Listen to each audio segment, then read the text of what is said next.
नमस्कार दोस्तों, I welcome you all to my YouTube channel GS all core. दोस्तों, आज हम लोग ब्लड के बारे में पढ़ेंगे, जिसमें मेनली हम लोग ब्लड के फंक्शन एंड ब्लड्स के पार्ट्स के बारे में डिस्कस करेंगे। तो यदि आप हमारे चैनल पर नए हैं तो please share and subscribe our channel. तो आइए शुरू करते हैं। तो सबसे पहले हम लोग इंट्रोडक्शन देख लेते हैं। ये जो ह्यूमन ब्लड होता है या फिर किसी भी और मैमल का, एनिमल का जो ब्लड होता है वो एक प्रकार का कनेक्टिव टिश्यू होता है। कनेक्टिव टिश्यू इसलिए क्योंकि ये जो ब्लड होता है ये बॉडी के एक ऑर्गन से दूसरे ऑर्गन तक जाता है, फिर नेक्स्ट ऑर्गन तक जाता है, और इसका काम होता है बॉडी में न्यूट्रिशन के ट्रांसपोर्टेशन का, साथ ही साथ डिफरेंट टाइप ऑफ गैसेस के ट्रांसपोर्टेशन का। तो हम समझ सकते हैं चूंकि ये बहुत सारे कंपोनेंट्स को ट्रांसपोर्ट करता है from one organ to other organ of the body, इसलिए इसे हम कनेक्टिव टिश्यू के अंतर्गत रखते हैं। Study of blood and blood disorder को हम लोग हेमाटोलॉजी कहते हैं, मतलब रक्त एवं रक्त के विकारों के अध्ययन को हम लोग हेमाटोलॉजी कहते हैं। उसी प्रकार से प्रोडक्शन ऑफ ब्लड को हम लोग क्या कहते हैं? हेमाटोपोइसिस कहते हैं। जो ये ब्लड होता है हमारे बॉडी में, उसकी मात्रा हमारे बॉडी के वेट के ऊपर डिपेंड करता है, और वो कितना होता है? वो 7% से लेके 8% तक होता है। फॉर एग्जांपल, यदि किसी के बॉडी का वेट 100 kg है तो उसके बॉडी में 7 to 8 लीटर्स ऑफ ब्लड उसके बॉडी में होता है। यदि कोई फीमेल है यानी कि महिला है तो महिला में 4 से 5 लीटर का ब्लड होगा उसके बॉडी में, और कोई पुरुष है तो उसके बॉडी में 5 से 6 लीटर ऑफ ब्लड होता है। इसको हम इस प्रकार से याद रख सकते हैं कि 4, 5 एंड 6। तो यदि फीमेल है तो 4 से 5 लीटर ब्लड होगा, और मेल है तो 5 से 6 लीटर ऑफ ब्लड उसके बॉडी में पाया जाता है। और ये जो ब्लड होता है उसका पीएच लेवल कितना होता है? वो होता है 7.35 से लेके 7.45 तक, जो कि बेसिक नेचर का होता है। तो इस बात का ध्यान रखिएगा। तो ये हो गया हमारा एक तरीके का general introduction about the blood. अब हम लोग आगे बढ़ते हैं। अब हम लोग ब्लड के फंक्शंस को देख लेते हैं। तो जो महत्वपूर्ण फंक्शन होता है, उन महत्वपूर्ण फंक्शंस में से सबसे इंपॉर्टेंट फंक्शन होता है ट्रांसपोर्टेशन का। यानी कि ब्लड जो होता है एक मीडियम होता है जो कि बहुत सारी चीजों को ट्रांसपोर्ट करने का काम करता है। उसमें से भी पहला है डाइजेस्टेड फूड। जब भी हम लोग भोजन को ग्रहण करते हैं तो वो जाहिर सी बात है डाइजेस्ट होता है, और जब वो डाइजेस्ट होता है तो उसमें क्या हो गया? फैट हो गया, कार्बोहाइड्रेट हो गया, एमिनो एसिड हो गया, विटामिन एंड मिनरल्स हो गए। ये सब चीजें जो है बॉडी एब्जॉर्ब करती है, डाइजेस्ट करती है। उसके बाद ये जो डाइजेस्टेड फूड है ये हमारे ब्लड में मिक्स हो जाता है, और इन न्यूट्रिशन को, इन सारे कंपोनेंट को ब्लड क्या करता है? हमारे बॉडी के डिफरेंट ऑर्गन तक ये पहुंचा देता है। तो सबसे पहला काम ये हो गया कि ये डाइजेस्टेड फूड को ट्रांसपोर्ट करने का काम करती है। दूसरा हो गया ये ऑक्सीजन एंड कार्बन डाइऑक्साइड को भी ट्रांसपोर्ट करती है। जब भी हम सांस लेते हैं अपने फेफड़ों की मदद से, तो फेफड़ों की मदद से जब हम सांस लेते हैं तो ऑक्सीजन हमारे बॉडी में आता है, और इसी ऑक्सीजन को ये ब्लड क्या करता है? डिफरेंट बॉडी ऑर्गन तक पहुंचाता है, और फिर से हमारे बॉडी में जो कार्बन डाइऑक्साइड का निर्माण होता है वो बाहर तक चला जाता है इसी लंग्स के हेल्प से। तो इस प्रकार से जो हमारा ब्लड है ये ऑक्सीजन एंड कार्बन डाइऑक्साइड को ट्रांसपोर्ट करता है। साथ ही साथ ये तीसरे में है क्या? ये वेस्ट प्रोडक्ट को भी ट्रांसपोर्ट करता है। फॉर एग्जांपल यूरिया जो हमारे बॉडी में क्रिएट होता है उसे ले जाता है, ट्रांसपोर्ट करता है। लैक्टिक एसिड, इन सब चीजों को, मतलब जो हमारे बॉडी के वेस्ट प्रोडक्ट है उसको भी ये ट्रांसपोर्ट करने का काम करता है। तो इस प्रकार से जो पहला फंक्शन है ट्रांसपोर्टेशन का, इसको हम लोग देख लिए। और दूसरा जो फंक्शन है ये टेम्परेचर रेगुलेशन का। ये बॉडी के टेम्परेचर को रेगुलेट करने का भी काम करता है, जो कि कितना होता है? 37 डिग्री सेल्सियस होता है। नेक्स्ट जो ब्लड का काम होता है वो होता है हमें अलग अलग रोगों से, इन्फेक्शन से, या फिर कोई फॉरेन पार्टिकल हमारे बॉडी में जब इंटर करता है तो उन चीजों से ब्लड हमें रक्षा करता है, उससे हमें क्या होता है? बचाने की कोशिश करता है और हमें बचाता है। तो इस प्रकार से ब्लड के हम फंक्शंस को देख लिए। तो अब आगे बढ़ते हैं और देखते हैं ब्लड के पार्ट्स क्या होते हैं। तो आगे बढ़ने से पहले हम लोग एक छोटा सा एक्सपेरिमेंट कर लेते हैं। मान लीजिए ये एक ग्लास है और इस ग्लास में पानी भरा हुआ है, इस ग्लास में पानी भरा हुआ है और साथ ही साथ इस ग्लास में जो पानी के साथ छोटे छोटे डस्ट पार्टिकल्स भी हैं, धूल धक्कड़ सैंड वगैरह, इन सब ये सब सारी चीजें इस ग्लास में हैं। अब हम इस पानी को फिल्टर करेंगे। हम इसके लिए दूसरा एक ग्लास लेते हैं, एक जार लेते हैं और यहाँ पर फिल्टर लगा देते हैं और इस पानी को इसके ऊपर डाल देते हैं। तो जो सॉलिड पार्टिकल्स होगा ये इस फिल्टर के ऊपर जमा हो जाएगा और जो लिक्विड वाला पोर्शन होगा ये यहाँ पर आ जाएगा।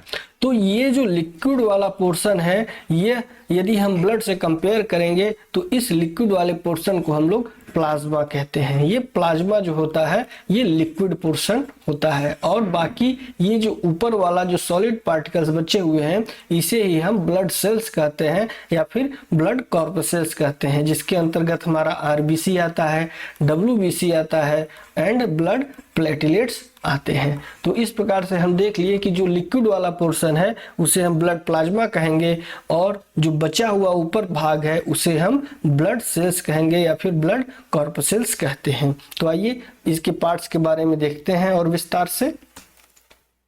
तो जो ब्लड होता है, ब्लड के दो भाग होते हैं, पहला प्लाज्मा होता है और दूसरा ब्लड कॉर्पसेल्स होता है। ये जो प्लाज्मा होता है ये ऑलमोस्ट 55% तक होता है, मतलब प्लाज्मा जो है ज्यादा होता है। और ये प्लाज्मा क्या होता है, ये ब्लड का जो लिक्विड वाला पोर्शन होता है इसे हम प्लाज्मा कहते हैं। इसका जो कलर होता है वो लाइट येलो कलर होता है, यानी कि हल्के पीले रंग का होता है। और इसमें जो होता है ब्लड प्लाज्मा में जो होता है वो 90 to 92% तक पानी होता है, कि पानी पाया जाता है। और जो दूसरा भाग है ये ब्लड कॉर्पसेल्स है जो कि 45% तक होता है। इसमें क्या क्या पाया जाता है, इसमें आरबीसी पाया जाता है जिससे हम एरिथ्रोसाइट्स भी कहते हैं। और दूसरा हो गया डब्ल्यूबीसी जिसे हम ल्यूकोसाइट्स भी कहते हैं। और तीसरा हो गया ब्लड प्लेटलेट्स जिसे हम थ्रोम्बोसाइट्स कहते हैं। ये जो आरबीसी होता है इस ब्लड सेल्स में, यानी कि जो ब्लड कॉर्पसेल्स है उसमें सबसे ज्यादा आरबीसी पाया जाता है। ये कितना होता है, ये होता है 5.5 मिलियन पर MM3, मतलब 1 mm मान लीजिए इतना है तो MM3 कितना होगा, इसका ये मेजरमेंट है। इसको मान लीजिए इसका 1 mm ये हो गया, 1 mm ये हो गया, तो 1 MM3 में ये 5.5 मिलियन होता है, मतलब लगभग ये 50 लाख होता है जो कि 95% होता है ब्लड कॉर्पसेल्स का। यानी कि 95% ब्लड कॉर्पसेल्स का आरबीसी होगा, बाकी बचे हुए जो 5% है उसमें से डब्ल्यूबीसी एंड ब्लड प्लेटलेट्स होंगे।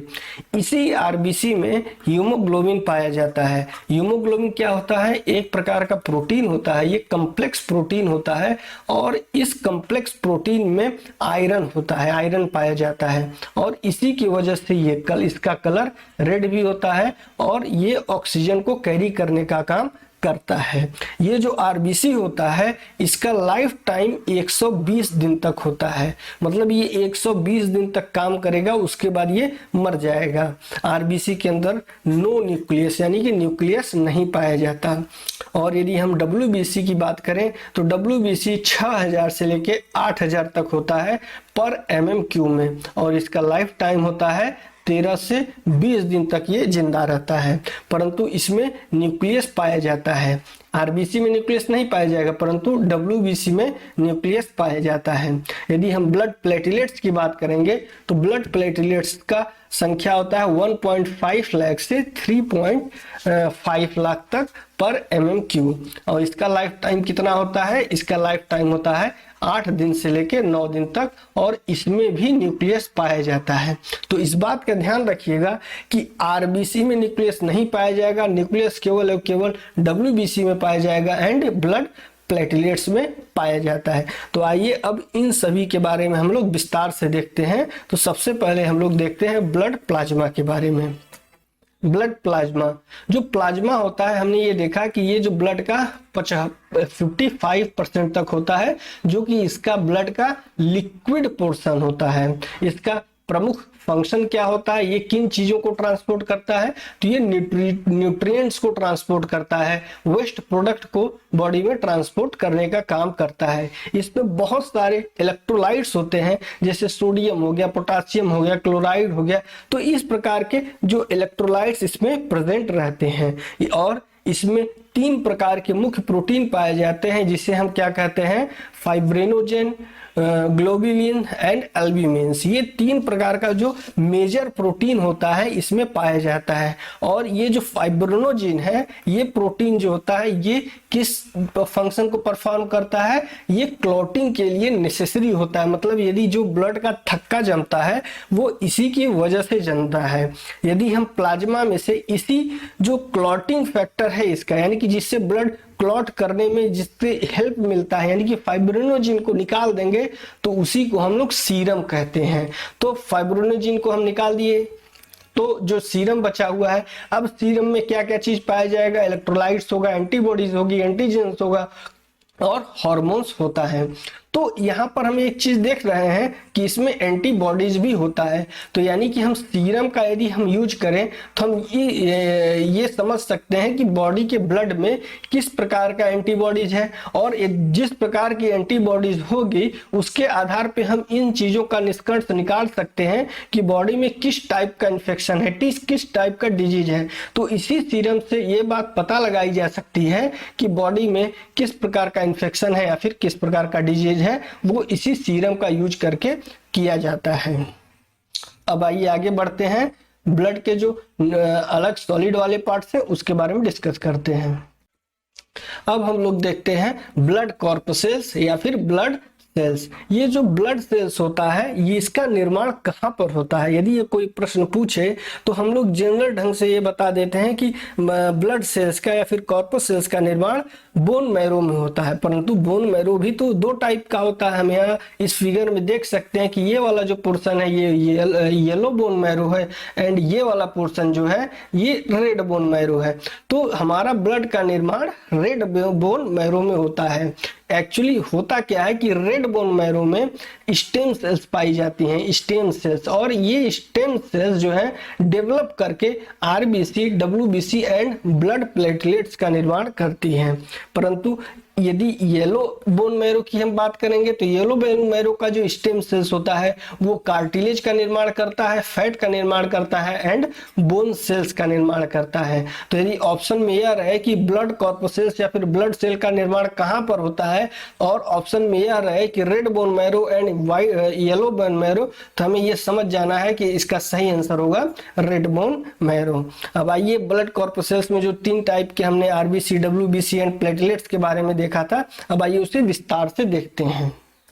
अब हम लोग देखते हैं रेड ब्लड सेल्स। तो ये जो रेड ब्लड सेल्स होता है इसे हम एरिथ्रोसाइट्स भी कहते हैं। जो ब्लड कॉर्पसेल्स होता है या फिर ब्लड सेल्स जिसे हम कहते हैं उसका लगभग 95% तक यही होता है। मतलब रेड ब्लड सेल्स सबसे ज्यादा हमारे क्या होता है ब्लड सेल्स में पाया जाता है, और इसका जो साइज होता है वो राउंड होता है एंड बाई कनकेव होता है। यदि हम इस प्रकार से देखेंगे तो इसका स्ट्रक्चर कुछ इस प्रकार से होगा, ये बीच में जो है चपटा होगा और इस प्रकार से देखने में ऊपर से लगेगा। यदि ऊपर से हम देखेंगे तो इस प्रकार का गोला रहेगा, और यदि हम साइड से देखेंगे तो इस प्रकार का बाई कनकेव टाइप का लगेगा, जहां पर बीच में हल्का सा दबा हुआ बल्जिंग पार्ट्स इसमें रहता है। इसमें हमने यह भी देखा था कि इसके अंतर्गत न्यूक्लियस नहीं पाया जाता, लेकिन इसके भी 2 एक्सेप्शन हैं, कैमल एंड लामा।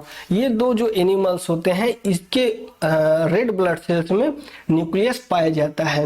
इसका फॉर्मेशन कहाँ होता है, बोन मैरो में, जैसा कि अभी हम लोगों ने देखा रेड बोन मैरो। और जब कोई बच्चा एम्ब्रियोटिक स्टेज में होता है, मतलब भ्रूण अवस्था में होता है, तो उसके लीवर में भी आरबीसी का निर्माण होता रहता है। और इसी रेड ब्लड सेल्स में हीमोग्लोबिन पाया जाता है, जिसे हम रेस्पिरेटरी पिगमेंट भी कहते हैं। ये एक प्रकार का कॉम्प्लेक्स प्रोटीन होता है, और इसी कॉम्प्लेक्स प्रोटीन में आयरन पाया जाता है। और इसका यूज क्या होता है कि इसकी वजह से जो ब्लड का कलर होता है वो रेड होता है, और यही हीमोग्लोबिन है जो कि ऑक्सीजन को बाइंड करता है और हमारे डिफरेंट बॉडी ऑर्गन तक उस ऑक्सीजन को पहुंचाने का काम करता है। यदि हम हीमोग्लोबिन देखेंगे तो हीमोग्लोबिन ब्लड में के 100 ml ऑफ ब्लड यदि हम ले तो उसमें 17.5 ग्राम तक हीमोग्लोबिन पाया जाता है। और ये हीमोग्लोबिन जो होता है, ये जो आरबीसी होता है यानी कि रेड ब्लड सेल्स होता है, इसके बारे में हमने ये देखा था कि ये लगभग 12 डेज तक इसका जो है लाइफ टाइम होता है, यानी कि ये 12 दिन तक लगभग 120 दिन तक ये इसका टाइम होता है और 120 दिन तक ये जिंदा रहता है। तो इसका मृत्यु कहाँ पर होता है, ये इसका डिस्ट्रक्शन कहाँ होता है, तो हमारा एक बॉडी ऑर्गन है जिसमें है जिसे हम सेप्लिन कहते हैं, यहाँ पर ये डिस्ट्रॉय होता है। इसीलिए हम ये जो स्प्लीन है इसको ग्रेवयार्ड ऑफ आरबीसी भी कहते हैं। और साथ ही साथ यहाँ पर स्प्लीन में केवल और केवल इसका डिस्ट्रक्शन ही नहीं होता, यह बॉडी में एक ब्लड बैंक के रूप से काम भी करता है। मतलब यहाँ पर ब्लड इकट्ठा रहता है, वहां पर कुछ न कुछ मात्रा में रिजर्व अमाउंट ऑफ ब्लड रहता है। एक डिजीज है एनीमिया। जब कभी एनीमिया होता है तो उस समय क्या होता है कि हमारे बॉडी के ब्लड में हीमोग्लोबिन की कमी हो जाती है, तो हमें एनीमिया हो जाता है। जब हम सोते रहते हैं तो उस समय लगभग 5% तक हमारे बॉडी में आरबीसी घट जाता है। अब हम लोग देखते हैं white blood cells. White blood cells क्या होता है, जिसे हम ल्यूकोसाइट्स भी कहते हैं। तो व्हाइट ब्लड सेल्स के बारे में मोस्ट ऑफ द पर्सन ये जानते हैं कि ये हमारे बॉडी की प्रतिरक्षा प्रणाली में हेल्पफुल होता है। इसमें ये जो व्हाइट ब्लड सेल्स होता है इसमें कोई भी कलर नहीं पाया जाता, क्योंकि इसमें हीमोग्लोबिन होता ही नहीं। जब हीमोग्लोबिन नहीं है तो इसको कोई कलर मिलता नहीं है। इसका निर्माण कहाँ पर होता है, बोन मैरो में होता है, जहां हमने देखा कि रेड बोन मैरो में, साथ ही साथ लिम्फ नोड में होता है, और कहीं कभी कभी लीवर और स्प्लीन में भी इसका क्या होता है, निर्माण होता है।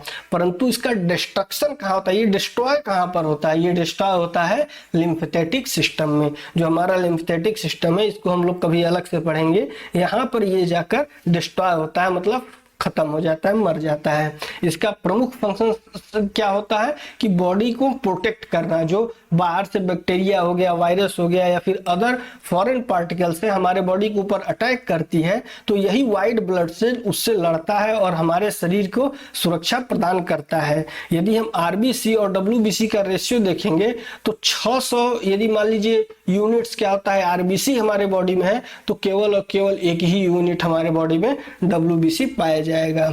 अब इसके टाइप्स के बारे में देख लेते हैं। तो ये जो डब्ल्यूबीसी है इसके 5 प्रमुख टाइप्स हैं, जिसमें से हम 2 के बारे में आज देखेंगे, और यही 2 के बारे में मोस्टली पूछा भी जाता है। बहुत इसमें पीएचडी करके हमें डॉक्टर तो बनना है नहीं। तो पहला जो टाइप होता है उसे हम कहते हैं लिम्फोसाइट्स। लिम्फोसाइट्स जो होता है ये नॉन फेगोसाइटिक होता है। नॉन फेगोसाइटिक कहने का मतलब ये है, यह स्वयं ही क्या होता है, किसी बैक्टीरिया को, वायरस को नहीं मारता। इसमें क्या होता है, बी सेल्स और टी सेल्स पाए जाते हैं, और ये बी सेल्स और टी सेल्स पहले क्या करेंगे, किसी भी बैक्टीरिया, वायरस या फिर टॉक्सिन्स को आइडेंटिफाई करते हैं और उसके लिए एंटीबॉडी का निर्माण करते हैं। फॉर एग्जाम्पल टी सेल्स को हम मान सकते हैं कि एक प्रकार की फैक्ट्री है। ये फैक्ट्री है और ये अपने दुश्मनों को आइडेंटिफाई करेगी और उसी प्रकार के आर्म्स का निर्माण करेगी, जिससे इन फॉरेन पार्टिकल्स का, बैक्टीरिया का या फिर वायरसेस को मारा जा सकता है। इसलिए इसे हम नॉन फेगोसाइटिक भी कहते हैं। ये खुद नहीं मारेगी, एक प्रकार की फैक्ट्री जो कि उस एंटीबॉडीज को बनाएगी, और वो एंटीबॉडीज फिर बाद में बैक्टीरिया को, वायरसेस को एंड टॉक्सिन्स को किल करता है, उसे समाप्त करता है। जब किसी भी पर्सन को एचआईवी होता है तो यही टी सेल्स जो होते हैं, जो कि हेल्पर सेल टी सेल्स भी कहते हैं, इसकी अमाउंट जो होता है, मात्रा हमारी बॉडी में घटने लगती है। और जो दूसरा इंपॉर्टेंट वो होता है उसे हम मोनोसाइट्स कहते हैं, जो कि फेगोसाइटिक होता है। मतलब ये स्वयं ही मारने में सक्षम होता है। ये करेगा क्या, इसका मुख्य काम है कि जो बैक्टीरिया हो या फिर कोई सेलुलर डेब्रिज हो, यानी कि कोई वेस्ट प्रोडक्ट हो या फिर फॉरेन पार्टिकल हो, उसको इनगल्फ कर लेगी, स्वयं ही उसको खा जाएगी, कि उसको मतलब जगह ही नहीं देगी हमारे बॉडी में कहीं कुछ डिस्ट्रक्टिव फंक्शन परफॉर्म करने का। तो ये रहा हमारा डब्ल्यूबीसी। और डब्ल्यूबीसी में का जो इम्पोर्टेंट फंक्शन होता है, ये प्रोटेक्शन ऑफ बॉडी होता है। तो आइए हम लोग आगे बढ़ते हैं। अब हम लोग देखते हैं ब्लड प्लेटलेट्स के बारे में, जिसे हम थ्रोम्बोसाइट्स भी कहते हैं। ये जो होता है ब्लड प्लेटलेट्स, ये केवल मनुष्यों के ब्लड में पाया जाता है और अदर मैमल्स के ब्लड में पाया जाता है। इसका भी निर्माण बोन मैरो में होता है, यानी कि रेड बोन मैरो में इसका भी निर्माण होता है। इसका लाइफ स्पेन 8 से 9 दिन तक ये जिंदा रहता है। इसका प्रमुख काम क्या होता है कि क्लॉटिंग ऑफ ब्लड में हेल्पफुल होना। जब भी कभी हमें चोट लग जाती है तो हम कुछ देर बाद देखते हैं कि वहां पर हवा जब लगता है तो वहां पर ब्लड क्लॉट कर जाता है, एक प्रकार से थक्का बन जाता है। तो उसी थक्के के निर्माण में ये ब्लड प्लेटलेट्स अपना योगदान निभाता है। जब भी हमें कभी डेंगू हो जाता है, जो कि एक मच्छर के काटने से होता है, जो कि एडीज मॉस्किटो होता है, और वो एडीज मॉस्किटो जब भी हमें काटता है और हमें डेंगू फीवर होता है, तो यही जो ब्लड प्लेटलेट्स होते हैं, ये इसकी अमाउंट हमारे बॉडी में बहुत घट जाती है। और यदि इसका उपचार नहीं किया गया और ये डेंगू बहुत ज़्यादा खराब ढंग से हो गया, यानी कि सेवरे डेंगू हो गया, तो हमारे अंदर इंटरनल ब्लीडिंग होने लगता है, और साथ ही साथ नाक हो गया, गम्स हो गया, यहाँ से भी ब्लीडिंग आने लगता है, और ऑर्गन फेलियर होने की वजह से डेथ भी हो जाता है। तो इसके लिए बहुत इंपॉर्टेंट चीज ये है कि डॉक्टर से मिलना और वहां पर अपना उपचार करवाना। तो अभी तक हम लोगों ने जो देखा उसको एक बार ओवरव्यू देख लेते हैं। तो हमने ब्लड के पार्ट को देखा कि पार्ट्स ऑफ ब्लड में 2 पार्ट हो गए। पहला जो लिक्विड पोर्शन होता है उसे हम प्लाज्मा कहते हैं, जो कि 55% तक होता है, और दूसरा जो 45% तक जो सॉलिड वाला पार्ट होता है उसे हम ब्लड कॉर्पसेल्स कहते हैं। और इस ब्लड कॉर्पसेल्स में भी सबसे ज्यादा आरबीसी होता है, ये लगभग होता है 95% तक, और उसके बाद डब्ल्यूबीसी होता है जिसका की काम होता है बॉडी को सुरक्षा प्रदान करना, और उसके बाद हो गया हमारा ब्लड प्लेटलेट्स। तो धन्यवाद मित्रों।